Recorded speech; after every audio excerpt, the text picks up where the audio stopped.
opportunité qui va s'inscrire désormais dans mon histoire politique. De prime abord, étant croyant de naissance, je voudrais commencer par Psaume 34, 19, qui dit ceci: le malheur atteint souvent les justes, et Dieu l'en délivre toujours. Amen. Le Dieu que je sers depuis mon enfance, avec sincérité, celui pour qui j'ai refusé de me compromettre au ministère de la Justice,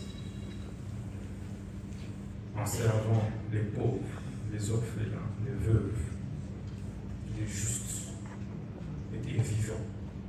Il ne m'a jamais abandonné, quelles que soient les épreuves. Je crois en lui et je sais qu'il me viendra au secours, même en dernière minute. C'est pourquoi, Monsieur le Premier Président, je veux également dire que l'histoire me rétablira et Dieu de mes ancêtres, me rétablira et me justifiera, je veux dire. J'ai dû démissionner de mes fonctions de ministre d'État, ministre de la Justice et garde de soi, après avoir rendu des loyaux services à la République, pris autant de risques pour ce pays. Face à une guerre d'agression qui était pendante, tout le monde a lâché. J'étais libre et prêt à donner ma vie pour cette République. Mais aujourd'hui, cette justice que j'ai servie avec tant d'amour m'a tout arraché, mon honneur, ma crédibilité, ma dignité, mon directeur de cabinet.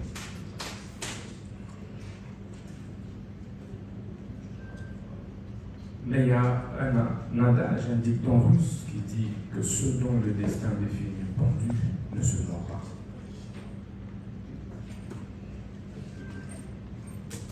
Monsieur le Président, ce procès de ma vie était la dernière preuve que j'attendais pour confirmer que j'étais dans le bon, dans la lutte pour la justice juste et équitable pour tous.